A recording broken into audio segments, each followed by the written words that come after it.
नमस्कार। आप सभी का आज के गीता के इस सत्र में स्वागत है। सभी को हनुमान जयंती की, हनुमान जन्मोत्सव की अनेकों अनेक शुभकामनाएं। भगवान से यही प्रार्थना है कि जीवन में हम सबके हनुमान जैसा सेवा का गुण हम सबको प्राप्त हो। हनुमान जी जैसा सच्चरित्रता का गुण हमारे देश को प्राप्त हो और निस्वार्थ भाव से सत्कार्य के लिए अपना जीवन समर्पित करने का जो उनका आदर्श है वो भी हमें प्राप्त हो।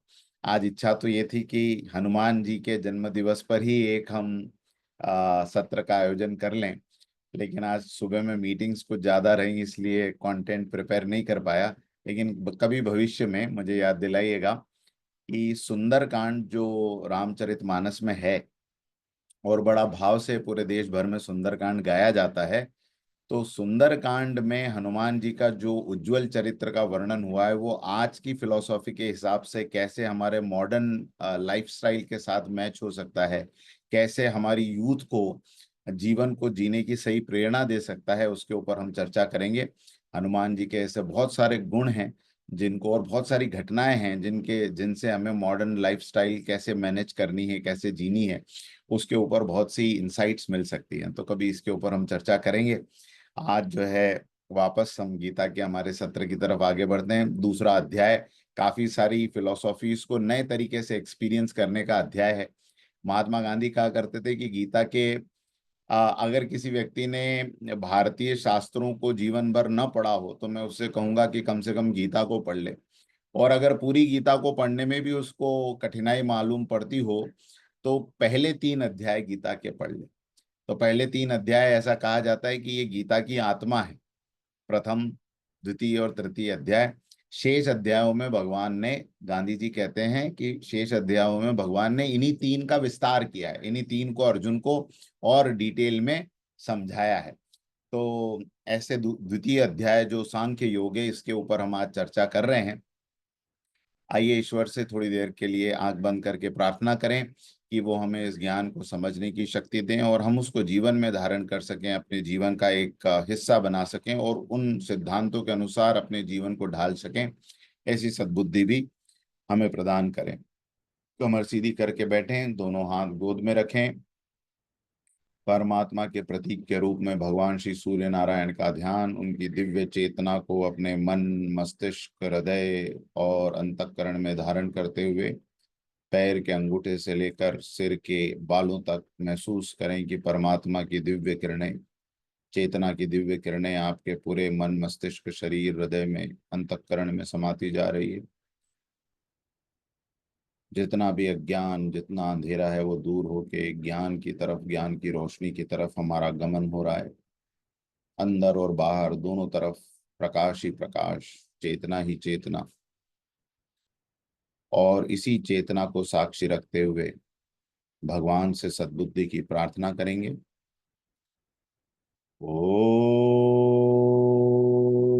भूर्भुवः स्वः तत्सवितुर्वरेण्यं भर्गो देवस्य धीमहि धियो यो नः प्रचोदयात्। हे प्राण स्वरूप, दुख नाशक, सुख स्वरूप, श्रेष्ठ एवं तेजस्वी परमात्मा, हम आपकी दिव्य चेतना का वर्ण करते हैं, आपके तेजों में स्वरूप का ध्यान करते हैं। आप हमारी बुद्धि को सन्मार्ग में प्रेरित करें, आप हमारी बुद्धि को सन्मार्ग में प्रेरित करें। ओम शांति शांति शांति।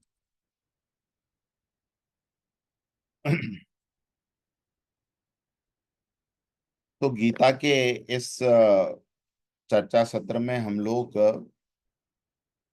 श्लोक नंबर श्लोक नंबर 13 तक हमने आई थिंक खत्म कर लिया था, है ना गौरव जी? 13 तक हमने कंप्लीट कर लिया था। आज से हम श्लोक नंबर 14, 15 और 16 की यात्रा प्रारंभ करेंगे। और बहुत सुंदर श्लोक हैं आज के और बहुत गूढ़ हैं, इसलिए जरा इनको ध्यान से समझने की कोशिश करेंगे। श्लोक नंबर 13 हो गया था, 14। श्लोक नंबर 14 में, और भगवान इस समय में मृत्यु क्या है, कौन मरता है, कौन जीवित रहता है, किसको मारा जा सकता है, किसको नहीं मारा जा सकता है, यही सारी बातें अर्जुन को अलग अलग तरीके से समझा रहे हैं। एनालिटिकल प्रोसेस का उपयोग करते हुए अर्जुन से सारी बातें कर रहे हैं। श्लोक नंबर 14 को इस तरह पढ़ेंगे। मात्रा स्पर्शास्तु कौन्तेय, मात्रा स्पर्शास्तु कौन्तेय, शीतोष्ण सुख दुःखदा, शीतोष्ण सुख दुःखदा, आगमापायिनो नित्यः, आगमापायिनो नित्यास्तांस्तितिक्षस्व भारत, तांस्तितिक्षस्व भारत। हे कुंती नंदन, इंद्रियों के ये जो विषय हैं, इंद्रियों के जो विषय या ये जो जड़ पदार्थ हैं, वो तो शीत और उष्ण के समान सुख और दुख को देने वाले, आने और जाने वाले हैं और अनित्य हैं। हे भरतवर्षी अर्जुन, उनको तुम सहन करो। क्या करो? उनको तुम सहन करो। हे कुंती नंदन, इंद्रियों के ये जो विषय हैं वो तो अनुकूलता और प्रतिकूलता, गर्मी और सर्दी की तरह सुख और दुख को देने वाले हैं और आने जाने वाले और अनित्य हैं। हे भरतवर्षी अर्जुन, तुम उनको सहन करो। ठीक है, ये भगवान क्यों कह रहे हैं और इससे क्या अर्जुन को समझना चाहिए और हमको क्या समझना चाहिए, इसको हम आगे एक्सप्लोर करेंगे।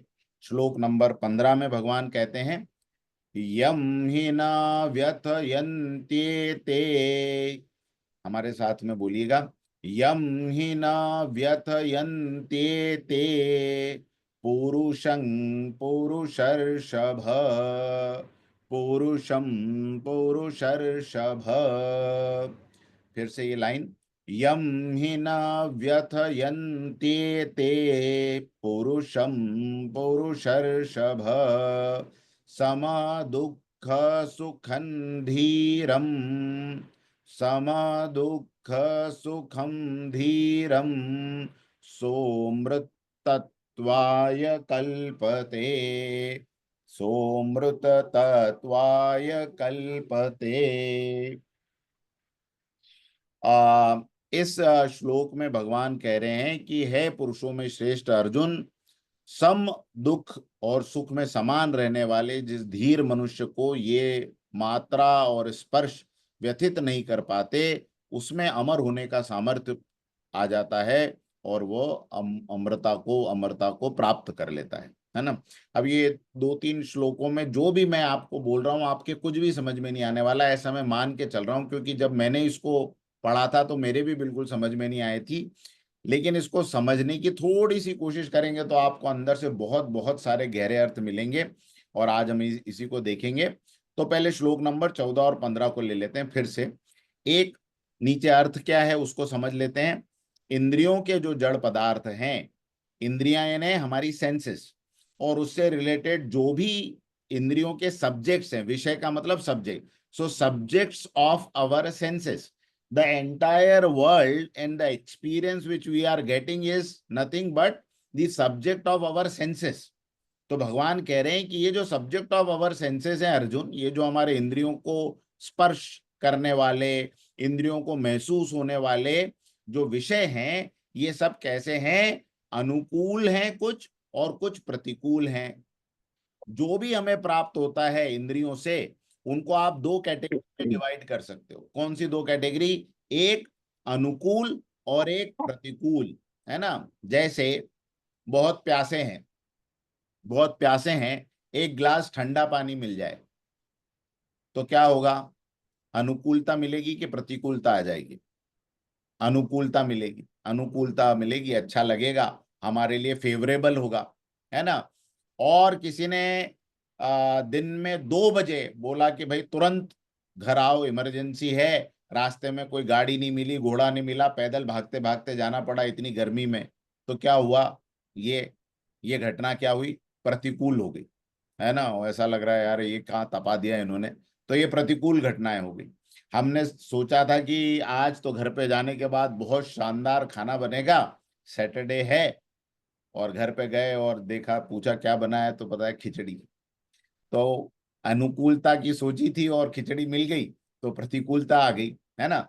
तो ये जितने भी भोग हैं इंद्रियों के, भगवान इसके बारे में सारी बातें कह रहे हैं, और इसको डीप में थोड़ा सा और हम समझेंगे कि क्यों ये सारी बातें अर्जुन को समझा रहे हैं, और जो अभी घटना अर्जुन के सामने खड़ी है उससे इसका क्या रिलेशन है और हमारा क्या रिलेशन। श्लोक नंबर 14 में भगवान कहते हैं, कौन्तेय, हे कुंती नंदन, मात्रा स्पर्शा, ये मात्रा का मतलब है क्वांटिटी और स्पर्श का मतलब है अनुभव।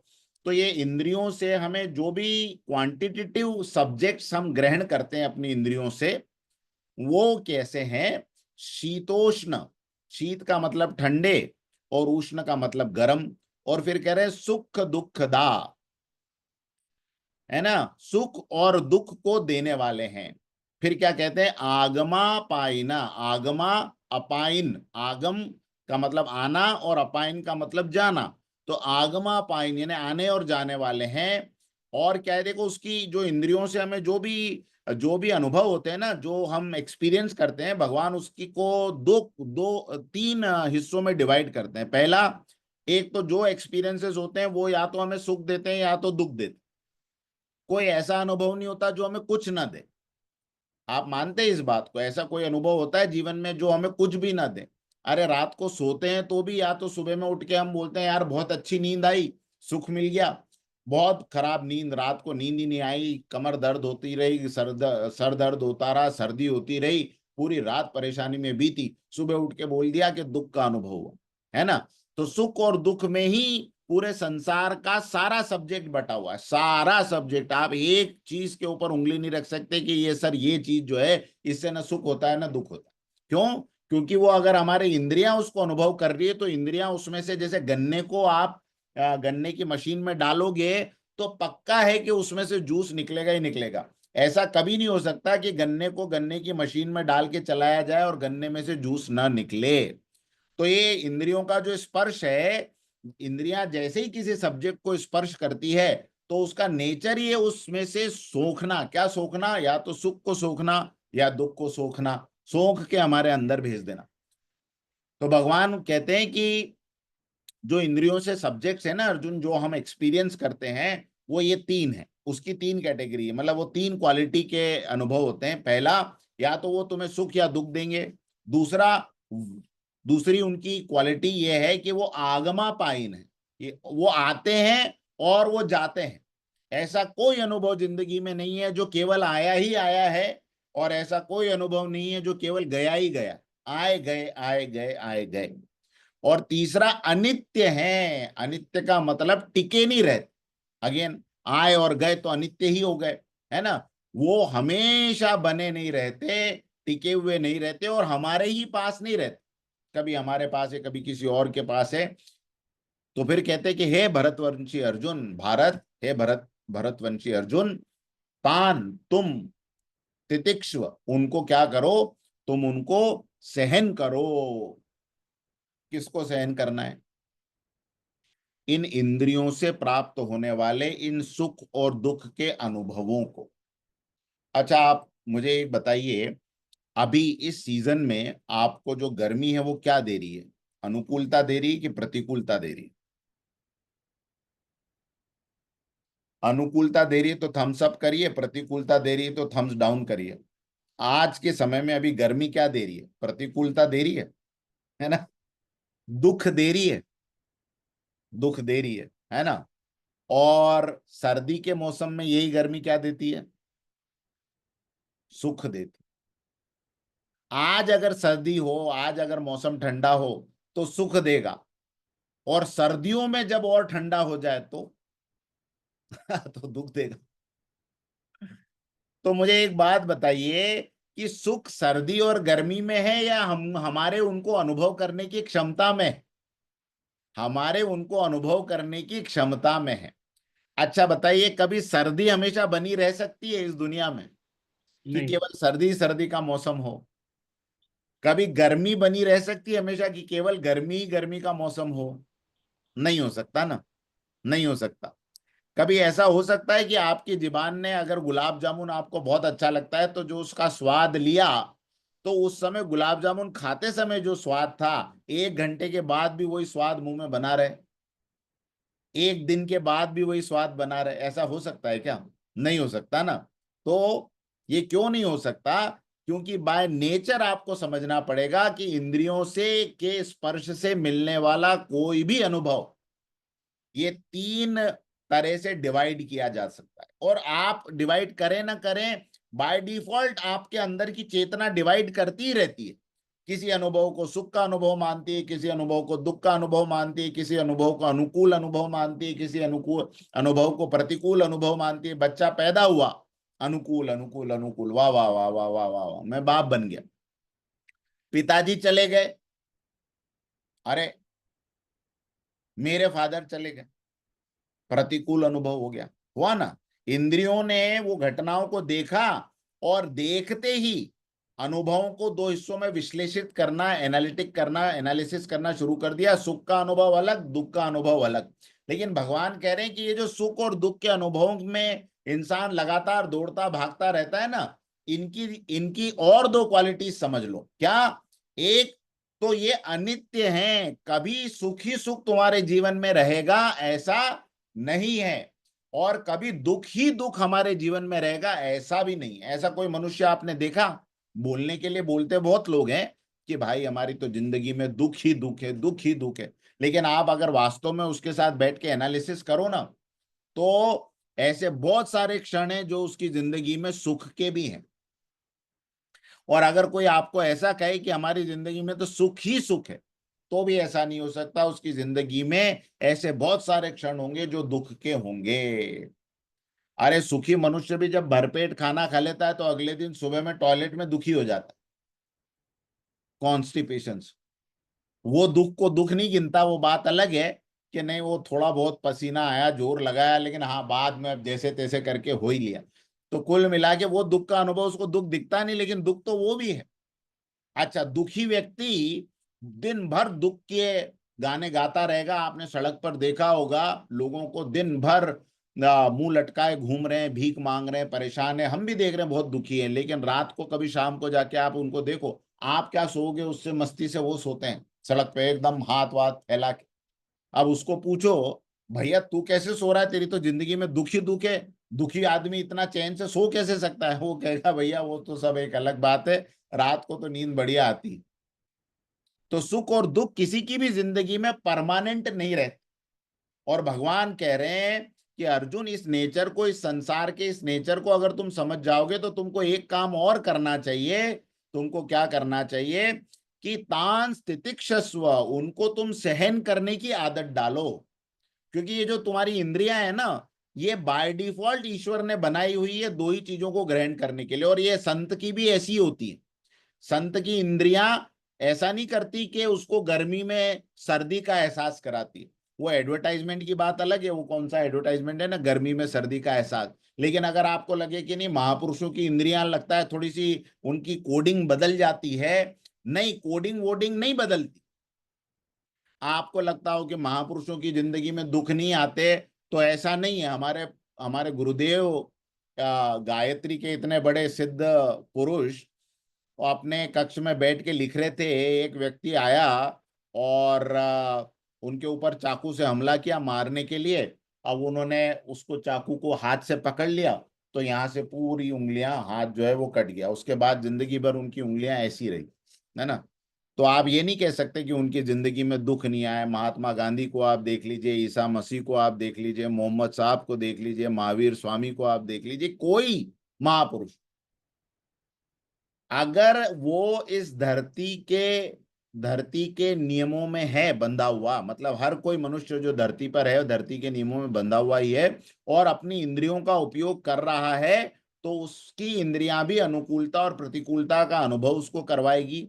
उसकी इंद्रियां भी सुख और दुख का अनुभव उसको करवाएगी। लेकिन भगवान जो अर्जुन को कहने के लिए कह रहे हैं वो महापुरुष पहले से कर लेते हैं। भगवान अर्जुन को कह रहे हैं कि ये सब होगा, तान तितिक्षस्व भारत, उसको सहन करने की है भारत, तू आदत बना। भगवान ये सहनशीलता का गुण हमारे अंदर पैदा करने की बात कर रहे हैं। प्रदीप जी, क्लियर हो रहा है? सुख और दुख ऐसा कोई मनुष्य नहीं है एक साधारण मनुष्य से लेकर स्वयं भगवान ने जब अवतार लिया तो उनकी जिंदगी में भी मात्रा स्पर्शास्तु कौन्तेय, शीत और उष्ण, सुख और दुख आए। उन्होंने भी देखा भगवान ने कि अब मेरे ही सामने मेरे भाइयों की हत्या हुई, मेरे ही सामने मेरे माता पिता को कष्ट हुआ, मेरे ही सामने पिताजी ने शरीर छोड़ा, माता जी ने शरीर छोड़ा, महाभारत का इतना बड़ा युद्ध हुआ, आगे चल के बलराम जी ने शरीर छोड़ा, सारे दुख, और बाद में तो अपने पुत्र पुत्रियों को मरते हुए देखा, सब कुछ हुआ। लेकिन भगवान को इस संसार का नेचर पता चल गया था, तो नेचर पता चलने की वजह से वो इसको सहन करने का वो जो गुण है वो हमें बता पाए कि मैं क्या करता हूं अर्जुन, मुझे ये नेचर पता होने की वजह से मैं ये सुख और दुख नहीं करता। जैसे फॉर एग्जाम्पल, आप मेले में कभी गए हो और मान लीजिए आपके साथ आपका छोटा एक कोई बच्चा है और वो बहुत जिद कर रहा है एक छोटे से खिलौने को लेने के लिए, और आपको भी मालूम है कि वो खिलौना 5 दिन से ज्यादा नहीं चलने वाला या 5 घंटे भी नहीं चलने वाला, आपको मालूम है।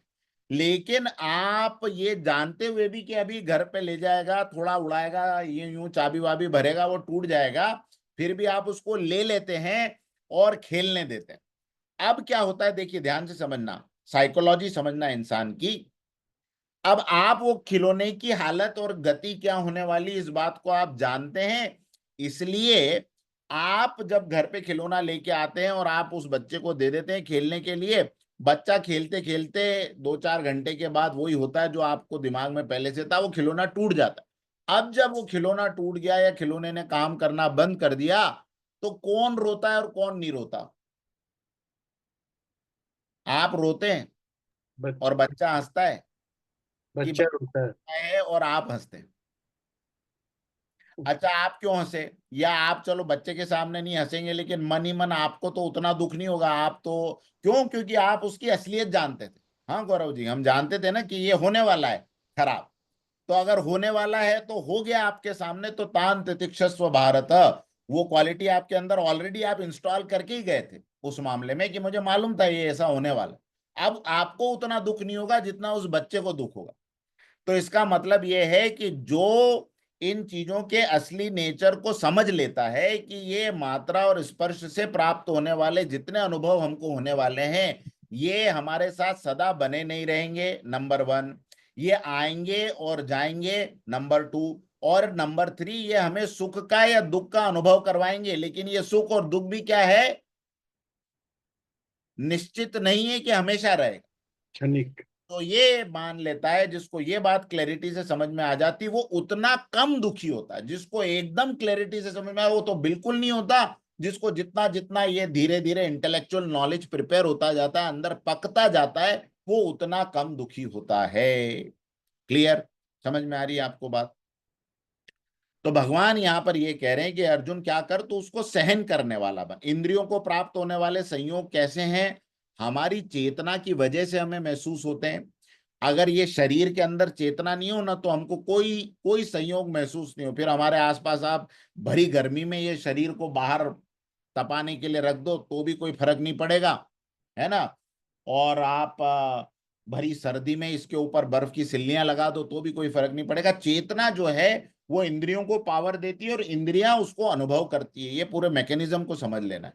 और ये सारे अनुभव क्या है, आने और जाने वाले हैं। इनकी प्राप्ति होने पर इनका सुख और इनकी प्राप्ति होने पर इनका दुख दोनों घटता जाता है। आप कहेंगे सर प्राप्ति होने पर सुख तो घटता है, लेकिन दुख घटता है क्या? घटता है। मैं आपको बताता हूँ, आज से करीब करीब 8-9 साल पहले बहुत लंबी लगातार सिटिंग्स की वजह से मुझे हेमोरॉइड्स, जिसको पाइल्स कहते हैं, उसकी समस्या हो। अब वो डॉक्टर ने कहा कि आपको उसका ऑपरेशन करना पड़ेगा। ऑपरेशन में एक सर्जरी होती है कॉल्ड स्टेपलर सर्जरी, वो हुई।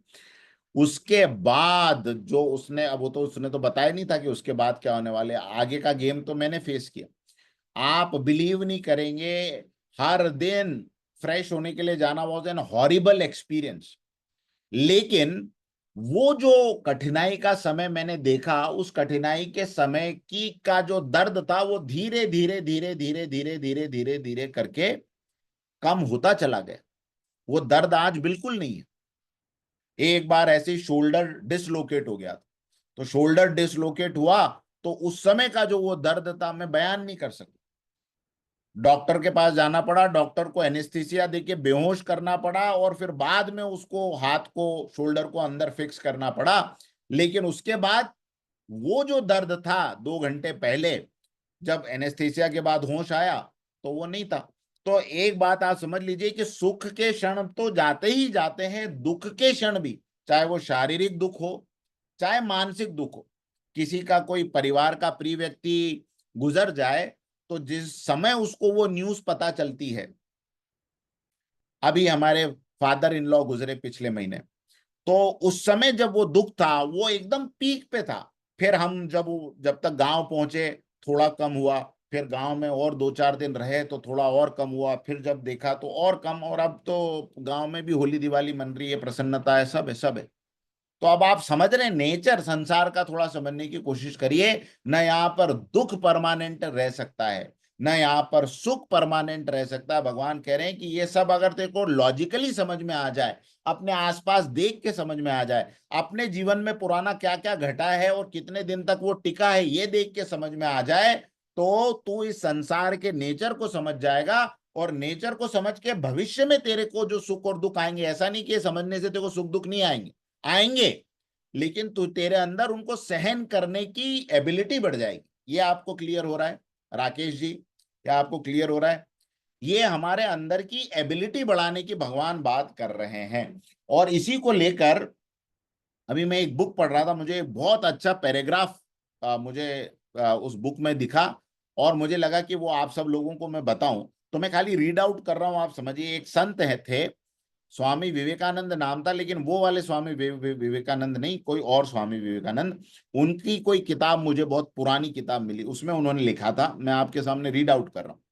यदि तुम चाहते हो कि तुम्हारे मित्र संबंधी तुमसे कभी पृथक न हो, यानी बिछड़े ना, तो तुम मूर्ख हो, क्योंकि तुम ऐसी चीज की चाह कर रहे हो जो तुम्हारे बस की ही नहीं है, और ऐसी अनहोनी इच्छाओं को चाहते रहने के कारण तुम्हें दुख होगा।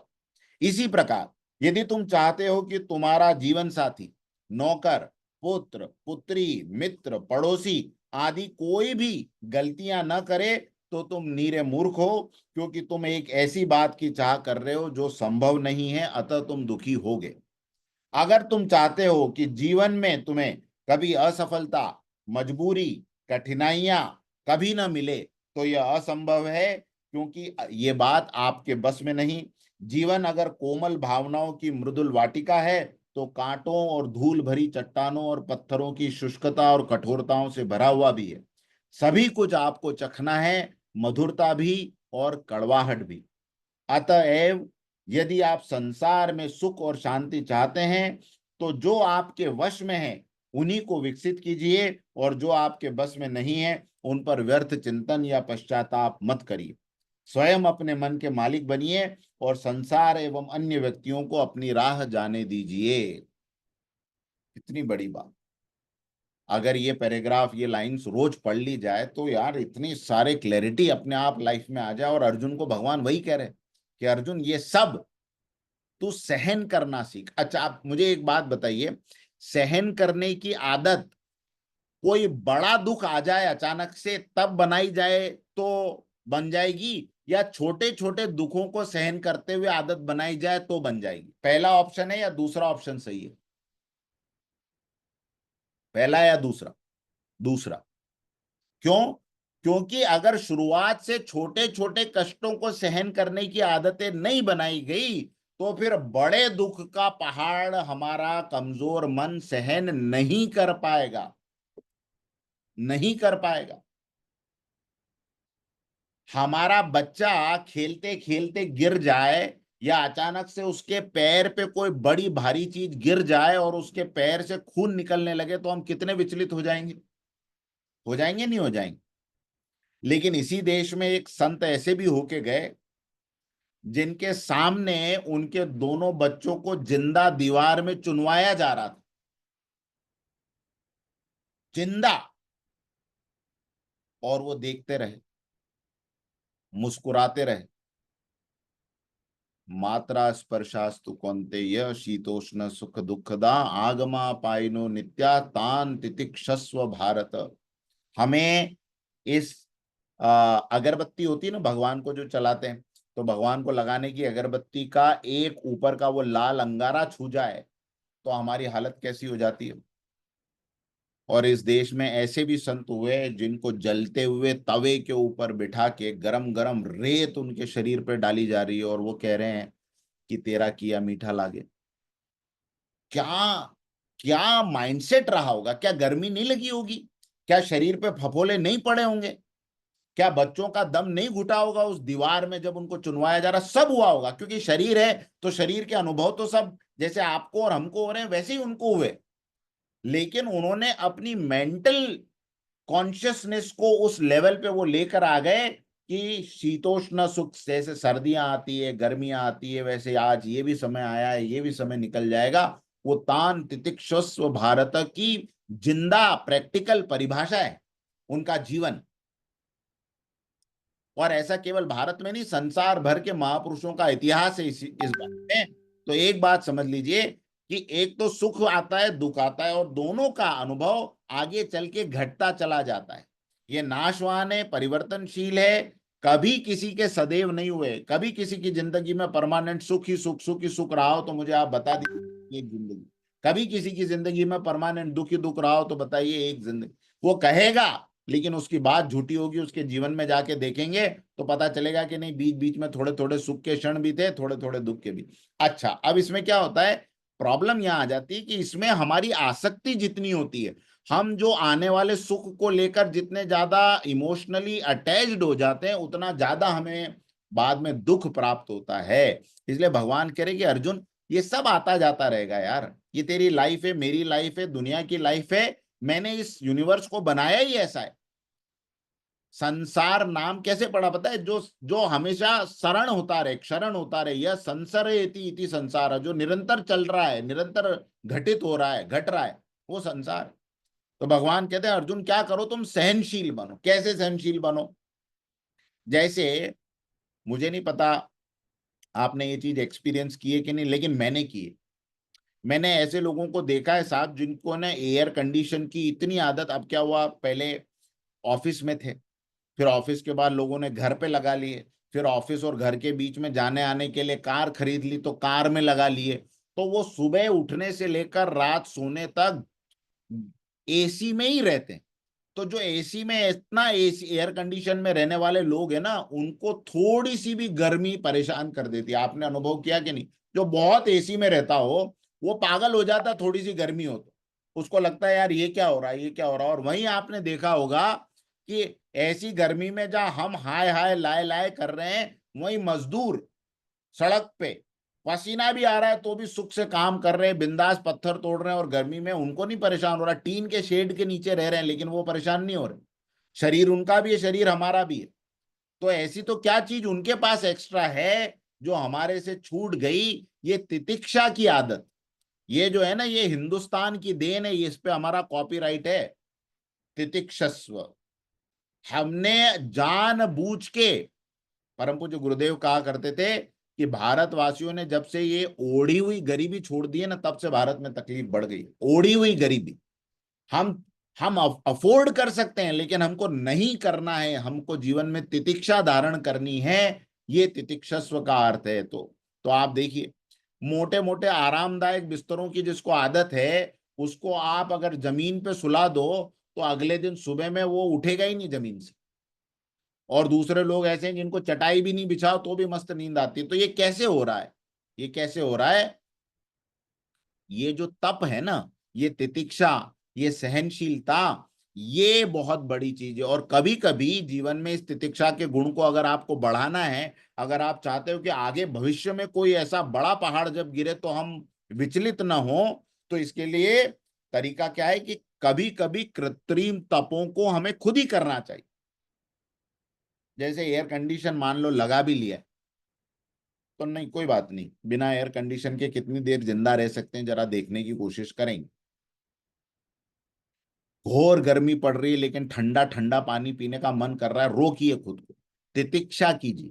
अपने आप को थोड़े थोड़े माइक्रो कष्टों में डालने से आपके अंदर धीरे धीरे, आपको पता है ये जो उपवास का जो कंसेप्ट पूरे हिंदुस्तान में चला, और इतना पॉपुलर हुआ। आज तो उपवास के नाम पे सब कुछ गलत हो रहा है, लेकिन ये जो साप्ताहिक उपवास या मासिक उपवास या एकादशी इत्यादि आती थी, ये इस तितिक्षा की आदत को हमारे अंदर बढ़ाने के लिए आती थी। मनुष्य खुद अपने आप को थोड़ी देर के लिए एक आर्टिफिशियल कष्ट में डालता था, जिससे उसके अंदर वो एक गुण, एक दिन भूखा रहने की आदत से लोग परेशान हो जाते सोच से। पर कोई व्यक्ति 9 दिन भूखे रह लेते नवरात्रि के दिनों में, कोई रमजान के दिनों में पूरा महीना निकाल लेते हैं सुबह से शाम। इसी गर्मी के दिनों में जब हम घंटा भर पानी पी के नहीं रह सकते बिना पिए, मुस्लिम मित्र जो हैं वो सुबह से लेकर शाम तक बिना पिए रह लेते हैं। क्यों? उस समय उन्होंने ये सहनशीलता का तप कर लिया। और जो छोटे छोटे सुखों और दुखों को सहन करना, अच्छा केवल दुखों को सहन करना तितिक्षा नहीं है। बहुत से लोगों को ये भी दिमाग में है कि खाली दुख सहन करना सहनशीलता बढ़ाता है। अरे सुख को सहन करने की आदत उससे भी ज्यादा डेंजर है। दुख तो चलो फिर भी लोग सहन कर लेते हैं, लेकिन सुख सहन कर लेना, सुख सहन करने का मतलब क्या है पता है? सुख सहन करने का मतलब है उसके अभिमान में ना आ जाना और उसकी इच्छा के पीछे पागल नहीं होते रहना। ये सुख को सहन करना। ठीक है भाई, आपके पास में मर्सिडीज है, आपके पास करोड़ों का बैंक बैलेंस है, सुख है आपका, लेकिन उसको सहन कर रहे हो कि दूसरों को उसका बार बार अहंकार दिखा के अपने आप के गर्व में आप फूले चले जा रहे? तो इसका मतलब आप सुख सहन नहीं कर पाए। और ये जो सुख सहन नहीं कर पाता, एक न एक दिन अनित्य है, एक न एक दिन समय का चक्र बदलेगा, कोई न कोई कठिन परिस्थिति जीवन में आ जाएगी। तो ऐसे लोग जिनको राजमहल से झोपड़ियों तक का सफर तय करना पड़ जाता है, वैसे आधे तो राजमहल में ही मर जाते हैं कि अब यार झोपड़ी तक कौन पहुंचे, एक काम करो यही अपनी जिंदगी को खत्म कर दो। तो ये बात बहुत बहुत इंपॉर्टेंट है ध्यान से समझने की कि ये सब सर्दी और गर्मी की तरह आते जाते रहते हैं। समझदार व्यक्ति जैसे मौसम की अनुकूलता और प्रतिकूलता को सहन कर लेता है। आप देखो गांव में बोलते थे यार कितना कितनी गर्मी पड़े, वो कहते थे यार क्या है 2 महीने की गर्मी, हम साला 2 दिन नहीं रह पा रहे, और वो बड़े हंसते हंसते आ रहे क्या है 2 महीने, अभी देखो बारिश आ जाएगी थोड़े दिन। सहन करने, गांव हमारा जो है ये गीता का जीता जागता उदाहरण। ठंड पड़ती थी, कितनी घनघोर ठंड, अरे कोई बात नहीं है, अभी बीत जाएगा। छोटा छोटा सर्दी खांसी बीमारी को तो वो वैल्यू ही नहीं करते थे, जिसमें हम डॉक्टरों के पास दौड़ दौड़ के जाते हैं।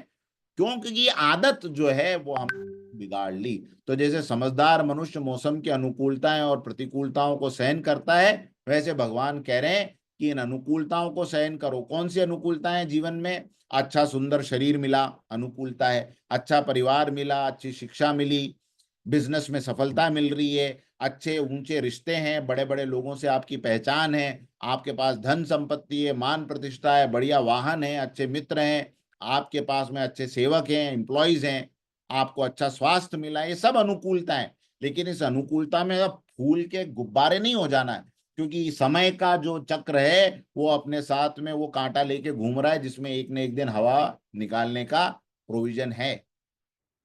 और प्रतिकूलताएं, जीवन में प्रतिकूलताएं भी है।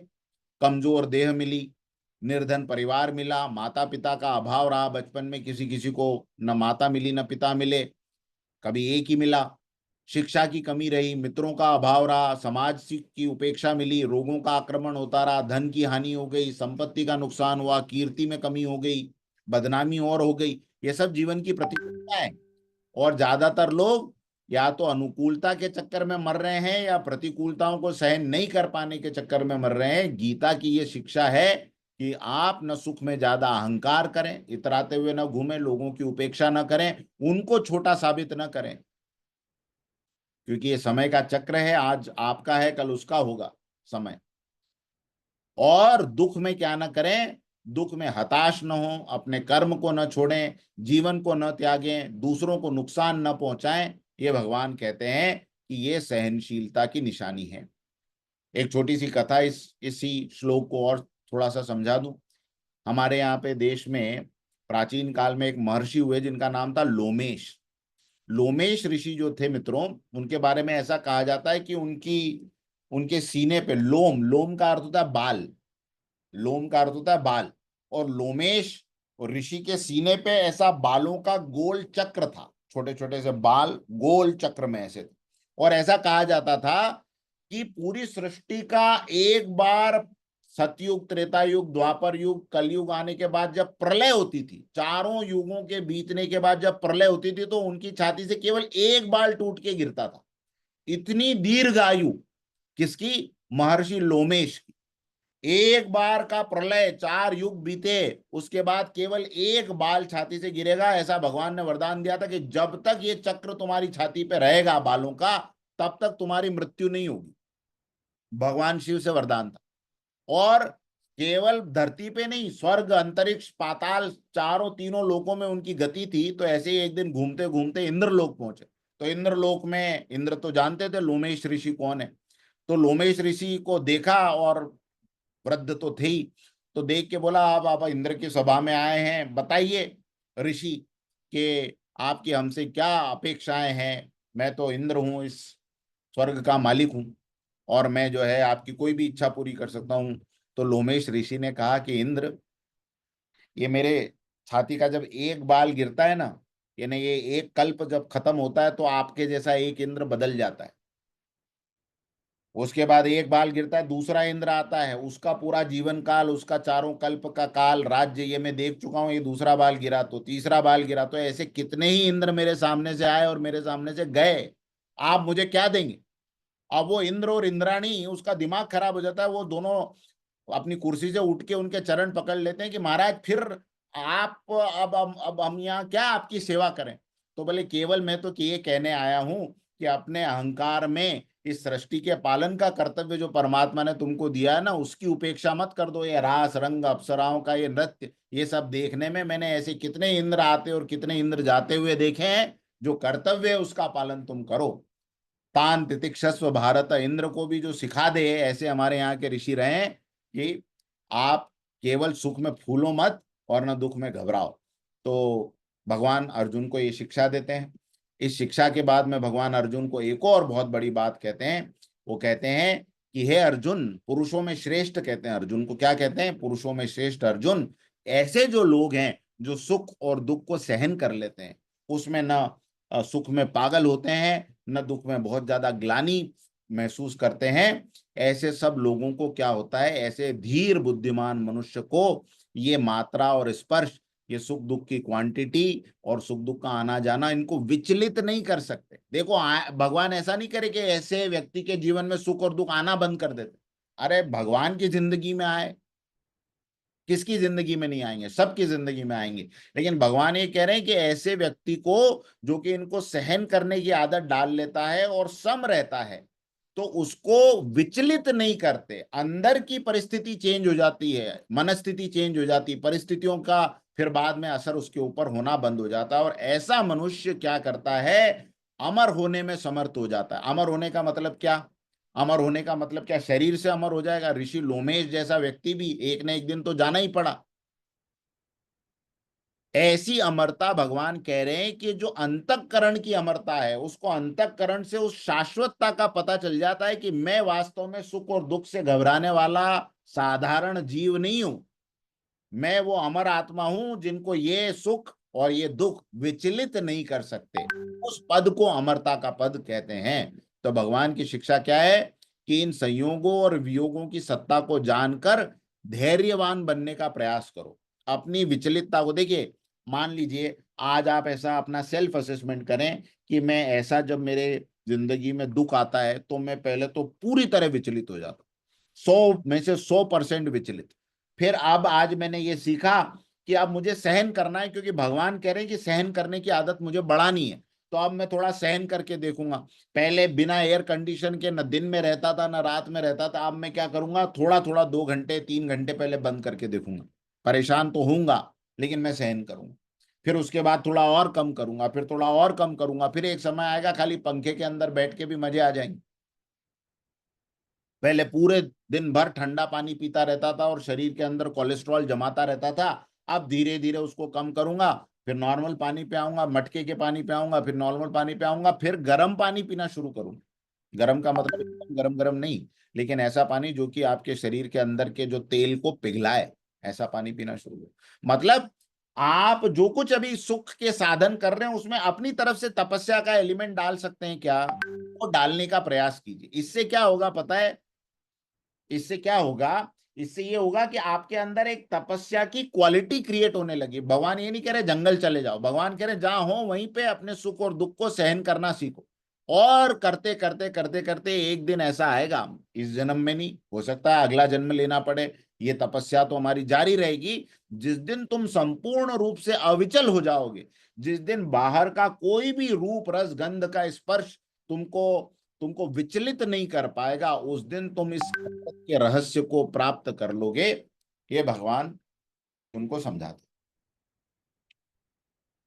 आप समझ रहे हैं? तो साधारण स्थितियों से शुरू करके देखिए। इस नवरात्रि में हमने एक प्रयोग किया, मीठा मुझे बड़ा अच्छा लगता है, तो मैंने क्या किया इस नवरात्रि में, प्रियंका को कहा कि भाई अब हमने डिसाइड किया है कि हम जो चाय है वो फीकी पियेंगे। अब आप बिलीव नहीं करेंगे, पहले दिन मेरे को लगा यार क्या हॉरिबल डिसीजन ले लिया है, चाय फीकी। या वो फीकी चाय से तो ऐसा लग रहा था इससे तो नहीं पीऊं तो अच्छा है, लेकिन फिर भी जैसे तैसे। फिर दूसरा दिन निकला, तीसरा दिन निकला, उसको सहन करना। तीसरे दिन भी वो ऐसी लग रही थी, तीसरे दिन भी इच्छा हो रही थी, लेकिन ऐसा आप कोई एक नियम छोटा सा छोटी परिस्थिति के लिए कम ड्यूरेशन के लिए पहले लेके उसको सहन करें। इसलिए ये जो व्रत उपवास इत्यादि में नियम दिए जाते थे कि यार व्रत के दिनों में आपको जमीन पे सोना है। आप वो क्यों सोने की आदत? तितिक्षा का गुण आपके अंदर बढ़ाना। अच्छा, यहाँ पर डॉक्टर प्रमोद हैं। डॉक्टर प्रमोद, मुझे एक बात बताइए, अगर किसी व्यक्ति का ऑपरेशन करना है 2-4 घंटे के बाद, और वो बोले कि मुझे पानी पीना है, पानी पीना है, प्यास लग रही जोर से, तो डॉक्टर्स उसको पानी देते हैं क्या? नो नहीं। सर, पहले एनबीएम क्यों रख नहीं देते देते? हैं। क्यों नहीं देते? एनेस्थीसिया देंगे तो उसके रिएक्शंस आएंगे ना, इसलिए सर। अगर पानी पी लिया है उसने और उसकी बॉडी में और गले के नीचे एनेस्थेसिया के वक्त पानी है, उसी पानी से उसकी मृत्यु हो सकती, हम्म। उसी पानी से। तो उसको बोला अरे सहन करो भाई, अभी थोड़ी देर में ऑपरेशन होने वाला है, ऑपरेशन वो, और बहुत प्यास लगती है वो आपको हाँ, के पहले। चिल्लाते हैं हाँ, चिल्लाते हैं मैं एकदम। मुझे याद है, मुझे एनेस्थीसिया दे रहे थे, एक तो उतना दर्द, फ्रोजन शोल्डर डिसलोकेट होने तो होते समय कितना दर्द होता, और उतनी प्यास लग रही, मैं डॉक्टर से बोला एक घूंट दे दो। दो नहीं। घंटे तक उन्होंने नहीं दिया तो नहीं दिया, अल्टीमेटली एनेस्थीसिया लगा, फिर होश आया तब पिलाया, और वो भी एक एक घूंट करके धीरे धीरे। तो जो चीज हमें अनुकूलता देती है उसी को अगर सहन करना नहीं सीखा तो ये प्रतिकूलताओं में हम टूट जाएंगे, प्रतिकूलताओं में हम टूट जाएंगे। And therefore it is very very important कि हम अनुकूलताओं और प्रतिकूलताओं का ये ज्ञान न केवल स्वयं अनुभव करें, बच्चों को भी दें।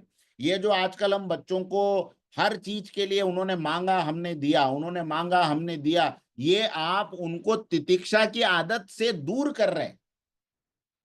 और ये तितिक्षा की आदत से जैसे जैसे आप दूर करते जाएंगे, ऐसी घटनाएं हमारे समाज में आए दिन होने लगेगी कि माँ बाप ने हाथ से केवल फोन भर छीन लिया तो उसने माँ बाप का मर्डर कर दिया। एक तरफ हमारा देश इस सिस्टम को लेकर चल रहा है कि कम से कम साधनों में अपने जीवन को बेहतर से बेहतर क्वालिटी का बना लेना, और एक तरफ हमारा समाज उस दिशा में भी मुड़ता चला जा रहा है जहां पर छोटी छोटी चीज लोगों को सहन नहीं हो रही। खाने से लेकर किसी और अनुकूलता और प्रतिकूलता में लोग इतना ज्यादा, कार का डैश एक दूसरे से हो जाए, फिर आप देखो भारत, ये वही भारत जो अपने आप को आध्यात्म गुरु कहता है और विश्व गुरु कहता है और ना जाने क्या क्या बड़ी बड़ी बातें हैं। सड़क पे देखो हमारी आदत।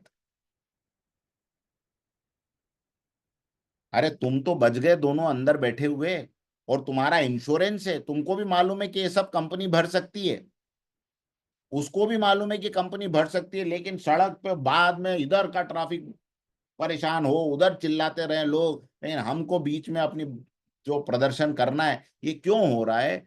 ये जिस धीर मनुष्य को ये सहन करना आ जाता है साहब, वो उतनी देर के लिए तो अमर हो ही गया, सड़क पे तो कम से कम अमर हो गया, नहीं तो यहाँ तो गल एक दूसरे के गर्दन ही काट रहे हैं लोग।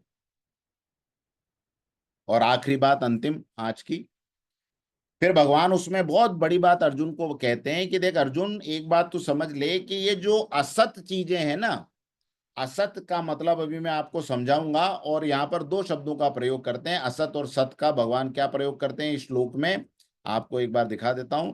भगवान कहते हैं, हाँ, भगवान इस श्लोक में कहते हैं ना सतो विद्यते भावो ना भावो विद्यते सतः, है ना, ये ऊपर वाली लाइन बड़ी काम की है, इसको याद रख लीजिएगा। ना सतो विद्यते भावो ना भावो विद्यते सता, उभयोरपि दृष्टोन्तः, उभयोरपि दृष्टोन्तः त्वन्नयोस्तत्वदर्शी भी। अर्जुन को कहते हैं कि भगवान कहते हैं अर्जुन, असत का तो इस धरती के ऊपर कोई एग्जिस्टेंस ही नहीं है, और सत्य जो है इस धरती से कभी गया नहीं है। और जो तत्वदर्शी महापुरुष है, तत्वदर्शी का मतलब the one who knows the real nature, तत्वदर्शी रियल नेचर को जानने वाला जो महापुरुष है, वो इन दोनों को बराबर ठीक ठीक समझ लेता है। अब ये क्या है, सत का अभाव नहीं है और असत का जो है हाँ, असत का हमेशा अभाव है और सत का कभी अभाव नहीं होता। इसको थोड़ा सा सिस्टमेटिकली समझ लेते हैं। देखिए, दो चीजें भगवान कह रहे हैं, सत और असत। भगवान कहते हैं कि सत जो है ना, उसको कभी इस धरती से हटाया नहीं जा सकता, और असत को इस धरती पे हमेशा टिकाया नहीं जा सकता। तो ये दोनों चीजें, क्या हटाया नहीं जा सकता, क्या टिकाया नहीं जा सकता, और हमको कैसे तत्वदर्शी मनुष्य की तरह देखना है, पहले असत और सत शब्द को समझ लीजिए। असत, असत का मतलब जो नहीं है ऐसा नहीं होता, क्योंकि नहीं है को हम क्या कहेंगे पता है, नास्ति, न अस्ति, नहीं है। लेकिन असत शब्द का मतलब अलग है। असत, जो नहीं है फिर भी है के जैसा दिखता है, उसको कहा जाता है असत। जो नहीं है फिर भी है के जैसा दिखता है, उसको असत कहा जाता है। जो वास्तव में वैसा नहीं है पर मालूम पड़ता है, जो नहीं है फिर भी है ऐसा दिखाई देता है, जो नहीं है फिर भी होने का भ्रम होता है, उसको असत कहा जाता है।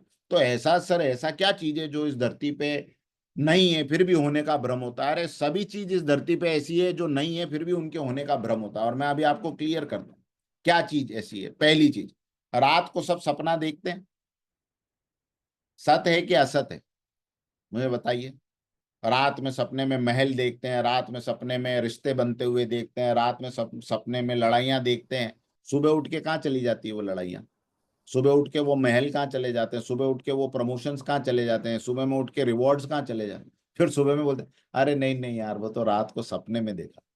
तो सपने में देखा था, तो अब आप मानते हैं कि उस समय जो देखा था वो सच लग रहा था, लेकिन है नहीं वास्तव में सच, है नहीं वास्तव में। लेकिन जिस समय सपना देख रहा था उस समय तो इसके अलावा कुछ सच हो सकता है ये भी नहीं भान था, यही सच है। इसको कहा जाता है असत। और ऐसा असत केवल सपनों में नहीं होता।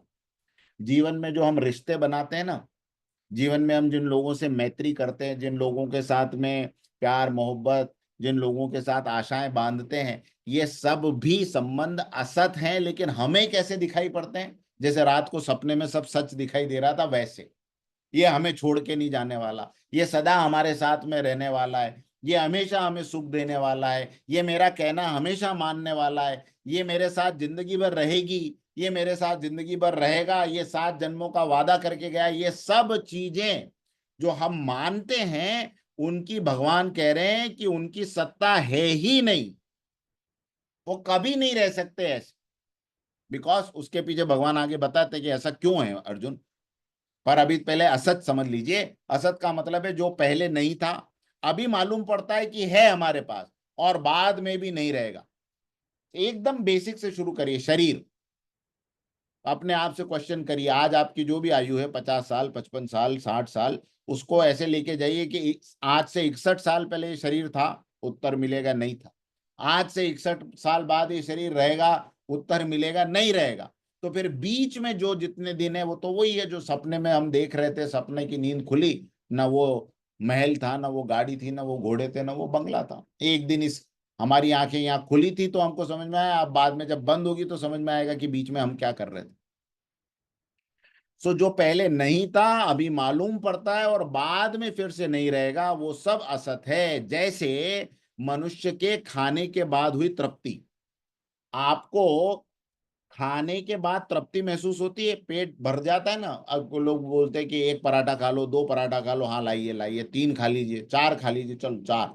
अब उसके बाद नहीं नहीं नहीं, बस बिल्कुल भूख नहीं, ऐसा बोलते हैं। आप में से कितने लोगों ने ये शब्द कभी प्रयोग किया है कि नहीं नहीं बिल्कुल भूख नहीं?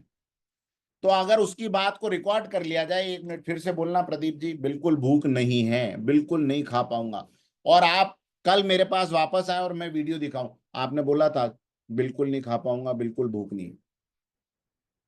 परसों फिर से आए मेरे पास, सर मैं, अरे प्रदीप जी बोल दिया था ना आपने बिल्कुल भूख नहीं है, और तो आप कहेंगे सर वो तो उस दिन के लिए बिल्कुल भूख नहीं थी, अब वापस लग गई, और फिर जोरदार खाना खिला दूंगा तो फिर कहेंगे बिल्कुल भूख नहीं है, लेकिन अगले दिन फिर से लग जाएगी। इसका मतलब ये जो भूख है ना, ये जो तृप्ति है ना, ये भी क्या है, मुझे बोलिए, अब आपको समझ में आ रहा होगा ना, ये तृप्ति भी क्या है, असत है। ये थोड़ी देर के लिए बीच में महसूस होती है और फिर चली जाती। ये जो सुख है, ये भी क्या है, ये भी क्या है, बोलिए मेरे साथ, ये भी क्या है, ये सब असत है, ये सब असत है। वासना से जो तृप्ति मिलती है, वासना जब तक पूर्ण नहीं होती इंसान जलता रहता, तृप्त रहता है, लेकिन वासना से निकल के बाहर आए, अच्छा ठीक है, तो आप पूरी तरह तृप्त हो गए, कल परसों महीने भर बाद उस तरफ वापस जाने का मन नहीं करे, अरे नहीं नहीं, ऐसा थोड़ी। अनल है, अनल, सदा जलते रहने वाली घी है। हमारे हमारी कर्म जो वासना की पूर्ति, कामनाओं की पूर्ति जो है ना, वो घी है, घी।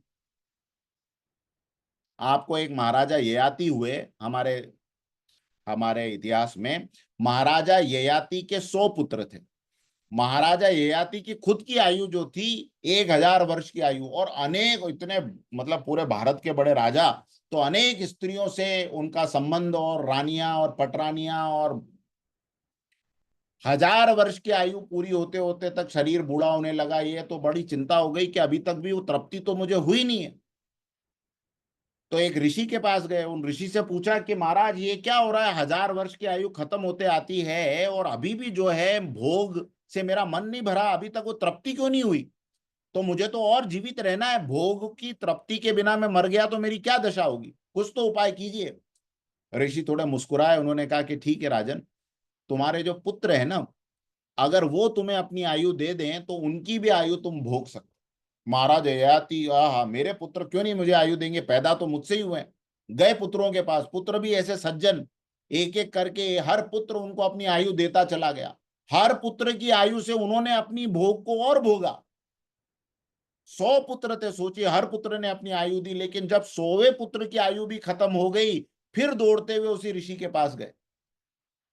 अरे प्रभु, उन पुत्रों की भी आयु भोग ली, लेकिन भोग से अभी भी मन मेरा नहीं भरता, मुझे तृप्ति अभी भी नहीं होती, तो ये मायाजाल है क्या। ऋषि ने बोला कि ये ना अग्नि है, और जिसके जितने तुम इसमें कर्म डाल रहे हो अपने भोग के, ये केवल उस अग्नि में घी डालने के समान है। अगर कोई घी से अग्नि को बुझाना चाहे तो अग्नि बुझ नहीं सकती, पेट्रोल डालने से आग बढ़ेगी, भड़केगी, फैलेगी। तो इसकी सत्ता को अगर तुम समझ गए कि ये पहले नहीं था, बीच में महसूस हुआ है, बाद में नहीं रहेगा, फिर थोड़े दिन के बाद इस साइकिल को मैं महसूस करूंगा, ये जो श्रृंखला है, जिस मनुष्य को भगवान कह रहे हैं समझ में आ जाती है, संपदा के बाद प्राप्त हुई तृप्ति, यश के बाद प्राप्त हुई तृप्ति, ये सब थी नहीं, और ये थोड़े दिन के बाद नहीं रहेगी। जिसको ये समझ में आ गया, वो उस नाशवान जगत की कामनाओं से ऊपर उठ के देखने लगता है। ये असत।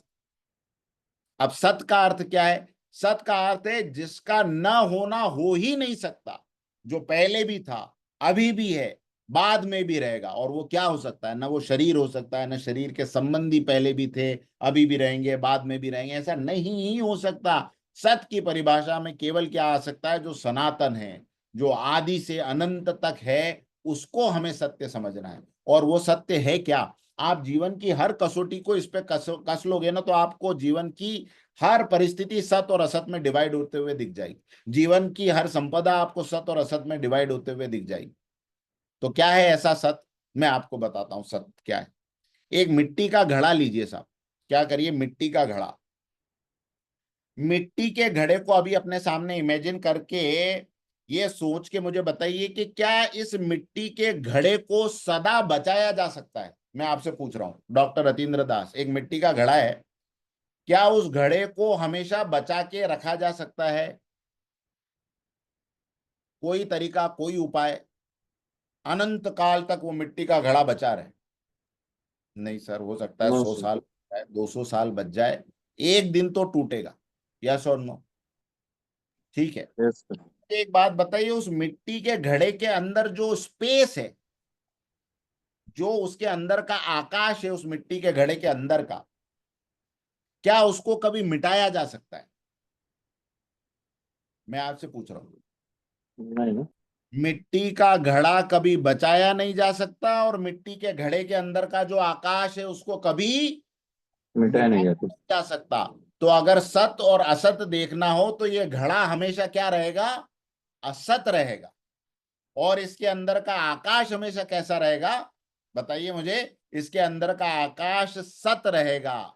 ये हमारा शरीर क्या है? हेलो? मिट्टी का वही घड़ा है।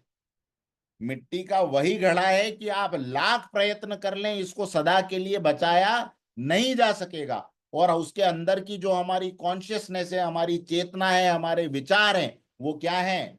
वो उस घड़े के अंदर का आकाश है, जिसको कभी कोई मिटा नहीं सकता। तो भगवान इसी की बात अर्जुन को समझा रहे हैं कि अर्जुन, ये तुझे सामने जो घड़े दिखाई दे रहे हैं ना, तो आज भले इनको मत मार, लेकिन ये सदा के लिए नहीं मरेंगे, ऐसा नहीं होने वाला।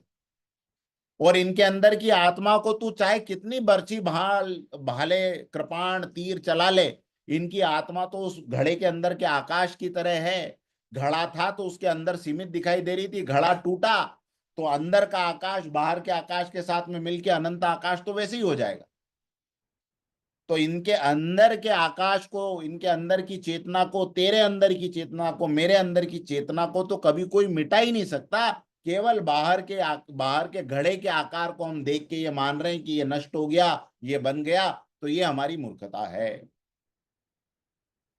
तो इसलिए हमारी जो असत आकांक्षाएं हैं ये कभी पूरी हो नहीं सकती। यहां पर मिली आयु ये कभी हमारे साथ टिक नहीं सकती। यहां पर मिला हुआ यश, हमारे भोग सामग्री, ये सब कभी टिक नहीं सकती हमारे साथ। इसलिए क्या करो भैया, इसलिए भगवान कह रहे हैं कि ये जो थोड़ी देर के लिए मिला हुआ ना, इसके लिए क्यों मरमर करने पे लगा हुआ भाई? लिख के अगर गारंटी दे सकता हो कि ये मेरे साथ जीवन भर, जीवन के साथ भी और जीवन के बाद भी। अरे एलआईसी का जीवन बीमा भी आपके साथ तो नहीं रहता, वो तो आपके घर वालों को मिलता है ना, जीवन के साथ और जीवन के बाद नहीं है। तो जो चीजें यहाँ छूटनी ही छूटनी है, फिर उसके लिए अपनी उस प्योर कॉन्शियसनेस को क्यों खराब करने पे लगे हुए? तो उसके लिए गलत कर्म करना पाप, उसकी प्राप्ति हुई तो गर्व करना और उसकी समाप्ति पर शोक करना ये भूल है। और समाज में हमारी संपदा का, हमारे यश का, हमारी बुद्धि का वितरण न करके उससे अकेले सुख को प्राप्त करने की आकांक्षा और प्रयत्न नैतिक अपराध है। इस शिक्षा के लाभ क्या हो सकते हैं दोस्तों? इस शिक्षा का लाभ है, अगर ये मनुष्य बहुत अच्छी तरह से समझ के अपने अंदर बिठा ले ना, इस पे बार बार मनन करना पड़ेगा। देखो शास्त्र जो है वो आपको एक बार में समझ में नहीं आते।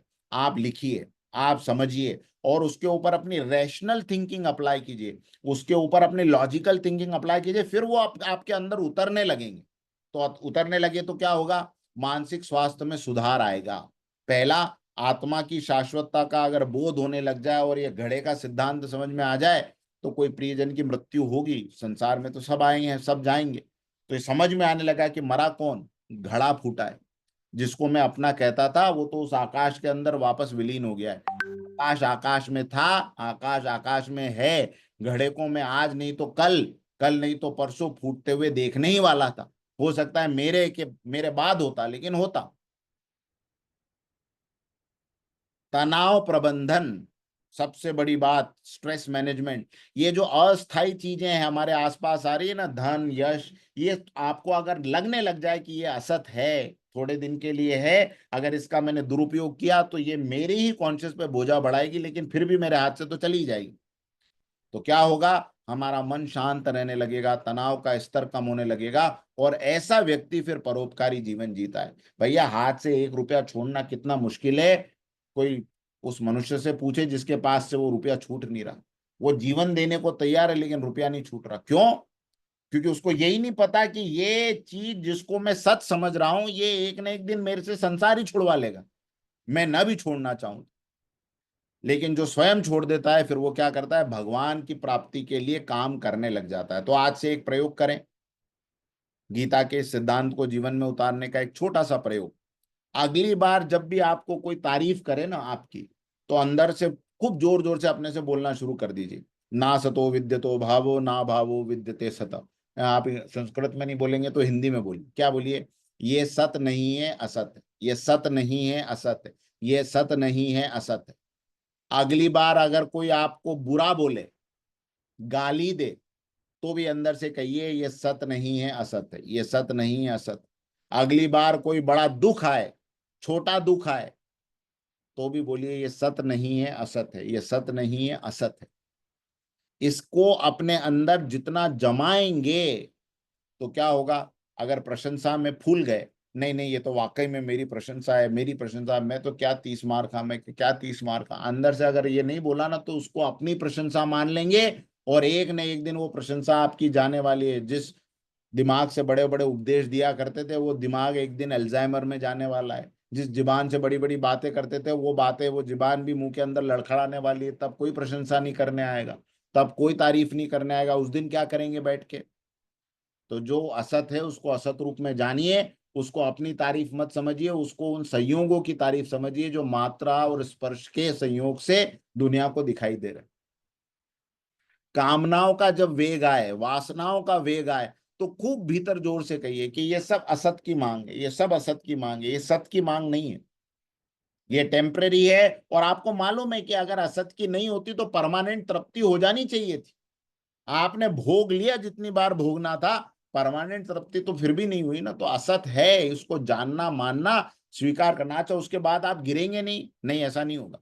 लेकिन जितना जितना ये जड़ आपके अंदर जमती चली जाएगी कि असत को असत जान रहे हैं, सत को सत जान रहे हैं, उतना उतना धीरे धीरे उतना डिग्री में फर्क आने लग जाएगा। जो पहले 180 डिग्री पे गिर जाया करते थे, अब 150 पे रहोगे, 60 पे रहोगे, धीरे धीरे धीरे धीरे करके बिल्कुल 0 डिग्री पर भी आप आओगे।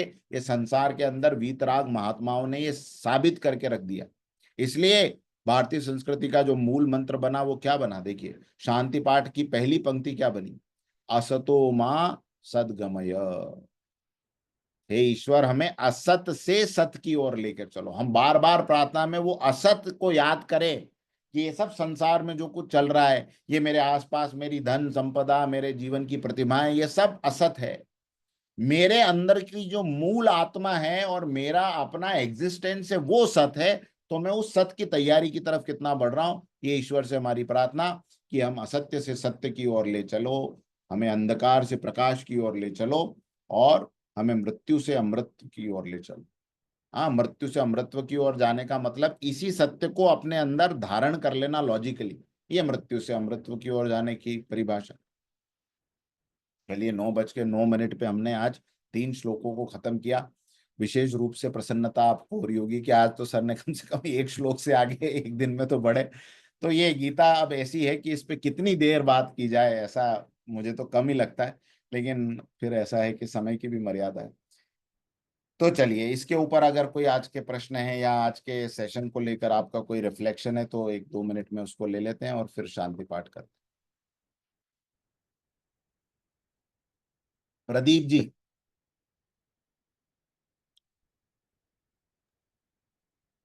बोलिए, जी सर। क्या आज के सेशन के टेक अवेज रहे?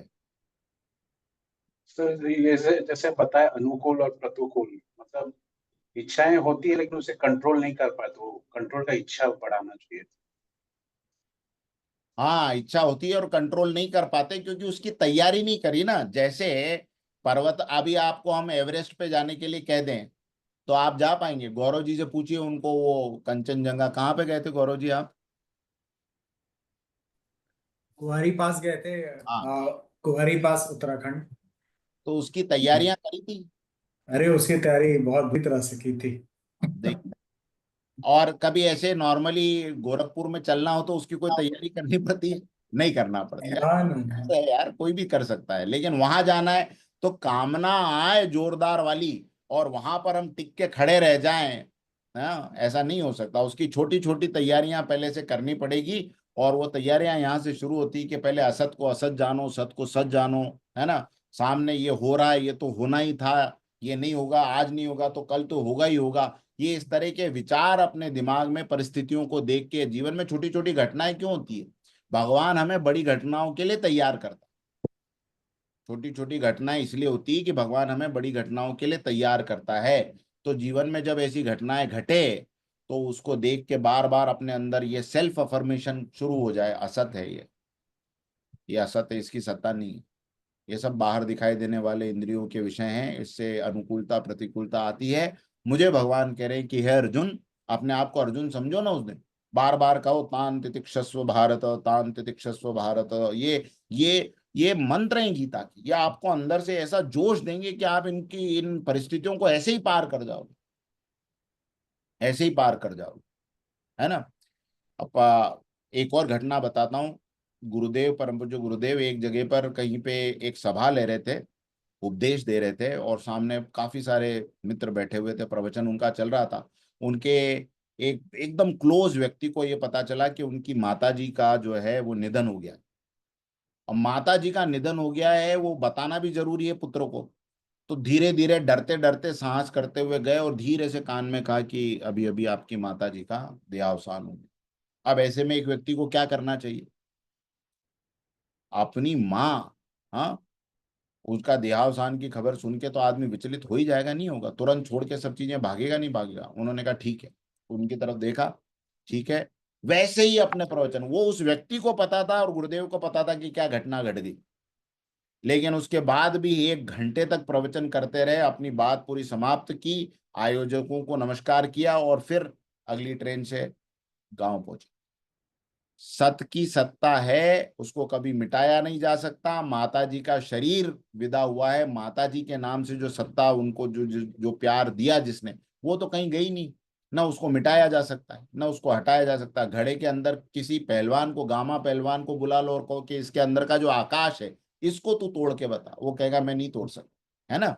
तो इसके लिए करना क्या है भाई, ये छोटे छोटे प्रयोग करते रहे। अगली बार कभी कोई दिक्कत आए, पहले ये कहें, उसका उपचार भी करें। लग गई तो उसका उपचार करना जरूरी, लेकिन साथ में कहीं असत है, घाव है, आज दिखाई दे रहा है, उपचार करने के बाद में एक न एक दिन खत्म हो जाएगा। फिर यूं करके देखूंगा यही था क्या, अब भरोसा भी नहीं होगा कि यहाँ पर इतना जोर से लगा। असत और सत, असत और सत, ठीक है। डॉक्टर प्रमोद। सर नमस्ते। अच्छा सेशन है सर। एक सर क्वेश्चन है, जो अभी जैसे अभी ये गीता का सेशन चल रहा है, तो इसमें सारे भाव जब सामने बैठ रहे हैं तो आ रहे हैं, ठीक है। लेकिन जैसे लाइफ है, कुछ चीजें आ रही हैं, तकलीफें आ रही हैं, तो ये भाव कैसे उत्पन्न हो, उसके लिए थोड़ा सर कैसे किया जा सकता है, मतलब प्रैक्टिकल तौर पे।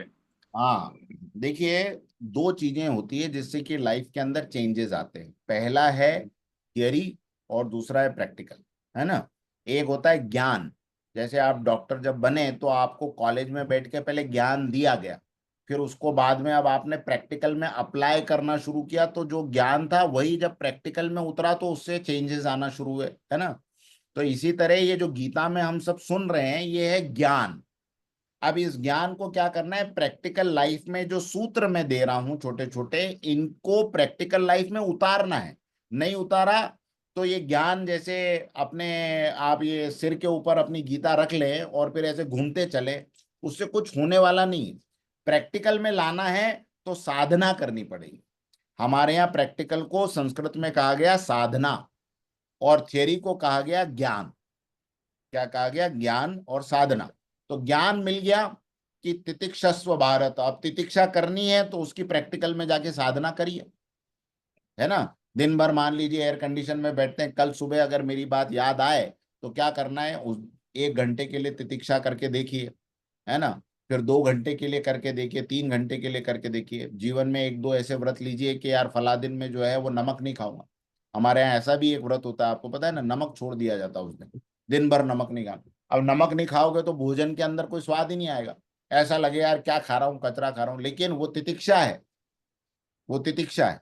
तो इस तरह के छोटे छोटे कार्य करना शुरू कर दीजिए। अगली बार कभी कोई अचानक से कोई विपरीत बात हमें कह दे तो थोड़ा आवेग को कंट्रोल करके उसको कहिए, अपने मन को कहिए ये सब असत है ना। कोई प्रशंसा कर रहा हो, पहले प्रशंसा में कहने की कोशिश कीजिए। कोई प्रशंसा कर रहा हो, अंदर से भाव, आहा क्या गदगद गदगद गदगद, नहीं, उसको हटाते जाइए। कि ठीक है कि किसकी प्रशंसा कर रहा है, जो इधर है, जो इधर से बोल रहा है, ये उसकी प्रशंसा कर रहा है। मेरे अंदर जो है उसको तो अभी ये जानता भी नहीं है, मैं कौन हूँ, कहाँ से आया हूँ, क्या करता हूँ, अंदर की स्थिति क्या है। ये सब बाहर के टैलेंट की प्रशंसा है। और बाहर का टैलेंट मेरा अपना थोड़ी कमाया हुआ है, वो तो शिक्षा से मिला, वो तो किताबों से मिला, वो तो गुरु की कृपा से मिला, वो तो ईश्वर की कृपा से मिला।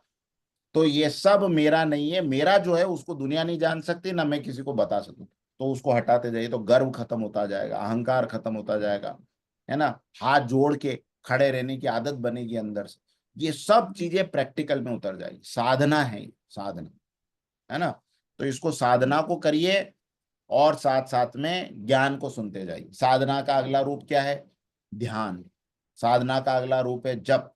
तो ये अपने अंदर अपने आप उन गुणों को विकसित करता जाता है। जब गायत्री मंत्र हम करते हैं ना, तो 24 सद्गुण हमारे अंदर आते हैं। तो सद्गुणों में एक सद्गुण है नम्रता। गायत्री का साधक नम्र होगा, ऊर्जा होगी उसके पास, लेकिन वो विनम्रता से उसको आपसे बात करेगा, स्वीकार करेगा, गर्व नहीं करेगा। ये सब चीजें अंदर से आने लग जाएगी। तो तान तितिक्षस्व भारत, तितिक्षा करनी है और आगे बढ़नी। ठीक है, okay sir, thank you sir. Darshan ji. जी सर, प्रणाम। बहुत ही सुंदर सेशन था सर आज का, और बहुत ही अच्छा बताया आपने करके भाई। जो असत्य और सत्य का जो फर्क आपने एक घड़े के रूप में, एक कलश के रूप में जो बताया करके, बाहर जो है हम क्या देखते हैं और भीतर में क्या है, वो भीतर वाली चीज कभी नष्ट नहीं होती है। वैसे ही जैसे हमारा शरीर है, अंदर में रहने वाली शक्ति और जला सकते हैं, बाहर कर सकते, कुछ नहीं कर सकते। उसी को आपने मतलब कंपेरिजन करते हुए आपने बताया बहुत सुंदर तरीके से। निश्चित तौर से सर, कुछ भी अगर कोई चीज प्राप्त करनी होती तो जीवन में छोटे छोटे हमको प्रयोग करने पड़ते हैं, तभी वो चीज प्राप्त होती है। उसके लिए छोटे छोटे संकल्प लेने पड़ते हैं। छोटे छोटे संकल्प जैसे लेने चालू करेंगे, थोड़ा थोड़ा अपने को अनुशासन में रखना चालू करेंगे, तो धीरे धीरे अच्छी आदतें अपने आप आना चालू हो जाती है। चाहे कहीं भी फील्ड में रहें, जैसे डॉक्टर साहब ने भी कहा भाई, हम जब तक ज्ञान के भीतर बैठे हैं तो सब चीज अच्छी लग रही है, लेकिन प्रैक्टिकल लाइफ में जब चले जाते हैं सब भूल जाते हैं। तो भूलिए मत, ज्ञान के साथ जो साधना सर ने बताई, तो छोटी छोटी प्रैक्टिस आप अभ्यास करते चलिए। उस अभ्यास से ही होगा। भगवान ने गीता में भी यही कहा है कि अगर आपको अपने चीजें अंदर उतारनी है तो धीरे धीरे उसके अभ्यास करते चलिए, तो धीरे वो आदत बन जाती है। आप देखिए, हमारे शरीर में पूरे शरीर को हम ढक के भी रख सकते हैं, खुला भी रख सकते हैं, लेकिन चेहरा एक ऐसा चीज है जिसको 24 घंटा हमेशा खुला ही रखता है आदमी, जो हर मौसम से को फेस करता है। आप -50 में भी चले जाएंगे तो चेहरा को कोई नहीं ढकता, चेहरा खुला रहता है, उसको सहने की आदत पड़ चुकी है। इसका मतलब ये हुआ कि मुझे किसी ने बताया था, संजी ने, देखो जो पहाड़ों पे, हिमालय पर्वत पे नंगे बदन बैठ के तपस्या करते हैं, वो भी तो शरीर वही है। उन्होंने कैसे प्रैक्टिस कर ली। हम तो अपने शरीर को बाकी सुख सुविधा देख के ढक के रखते हैं, लेकिन चेहरे को खुला रखते हैं, तो चेहरा ही हमारा सब चीज सह लेता है। जहाँ पूरे हिमालय पर्वत पे कोई साधु संत पूरे नंग धड़ंग बैठा हुआ है, तो वहां सिर्फ हमारी बॉडी तो कुछ नहीं सह पाएगी, लेकिन चेहरा सह लेता है। तो ये भी प्रैक्टिस से तो हुआ है ना, अभ्यास से हुआ ना। कि चेहरे को किसी भी टेम्परेचर में रखिए हो तो बर्दाश्त करने की ताकत रखता है, बॉडी नहीं रखती, क्योंकि बॉडी को हमने हर सुख दिया। सर्दी में कपड़े पहना दिए, गर्मी में शर्ट पहना दी, जो भी उसको साधन मिलते रहा। तो सारी चीज होती है प्रैक्टिस से। छोटे छोटे अनुशासन लेके, छोटे छोटे संकल्प लेके अपन करते हैं। जैसे अभी, जैसे मैंने जब नवरात्र रखना चालू किया था, तो मैंने पहले दिन 3 दिन का संकल्प लिया, सिर्फ मात्र 3 दिन का। देखूंगा तब आगे बढ़ूंगा। 3 दिन संकल्प लिया, पार हो गया, कुछ नहीं हुआ। 3 दिन और ले लिया, ऐसे कर पूरे नवरात्रि पूरे कंप्लीट किए।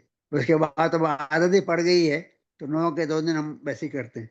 तो छोटे छोटे संकल्प लो ना, जरूरी नहीं कि आप नवरात्रि पूरे ही रखने हैं। एक दिन रख के देखिए, 2 दिन रख के देखिए, 3 दिन तक देखिए। उसी तरह से जैसे वीकली में जैसे उपवास रखना होता था, तो भाई सवेरे से 6 घंटे का उपवास, 12 बजे तक 2 बजे कुछ नहीं खाऊंगा, एक आदत डालने के लिए। नाश्ता नहीं किया, कुछ नहीं लिया, 2 बजे खाना आया, सिर्फ खाना खाया। ऐसे 1-2 बार किया, तो 2 बजे का खाना भी एक बार स्किप कर दिया, नाश्ता भी स्किप हो गया, 2 बजे स्किप हो गया। अब सीधा रात को खाना है, तो मेरा उपवास पूरा हो गया। 2 टाइम नहीं खाना है, 1 टाइम रात को खाना है। तो इस तरह से छोटे छोटे प्रयोग कर सकते हैं। तो वैसे छोटे प्रयोग ये भी कर सकते हैं।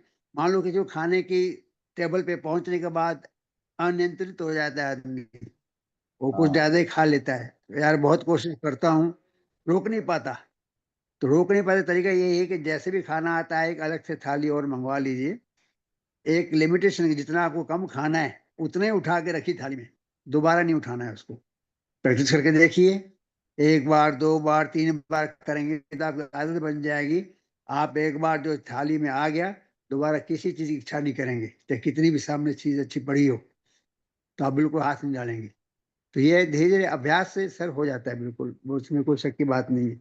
और रहा सवाल के जैसे कि अपने भगवद गीता में सारी ज्ञान की बातें तो बहुत हैं, और जैसे जितना हम अटैचमेंट रखते हैं, जो हमको सत्य दिखता है, एक्चुअली सत्य तो नहीं है, लेकिन निभा रहे हैं।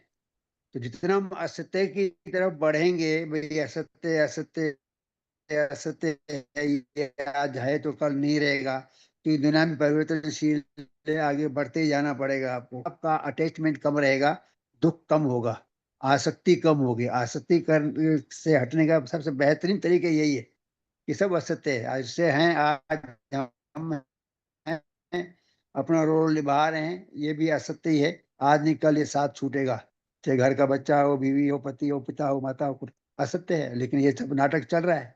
तो भगवान कहता भी था ना, ये दृश्य जगत है, मंच के तरीके से उसको देख के चलो, उसी हिसाब से अपने को रोल को देखो और बेहतर से बेहतर रोल निभाओ। वो कोई किसी का सगा नहीं है, सबका साथ छूटने वाला है, ये दिमाग में रख के चलो। तो ये सब चीजें सर बहुत ही बड़ा सुंदर तरीके से भी आप समझा रहे हैं, इसमें कोई शक की बात नहीं।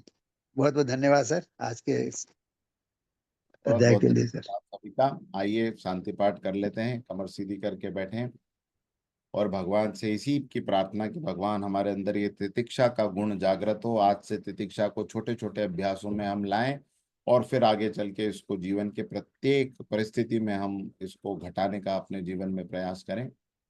ओम असतो मा सद्गमय तमसो मा ज्योतिर्गमय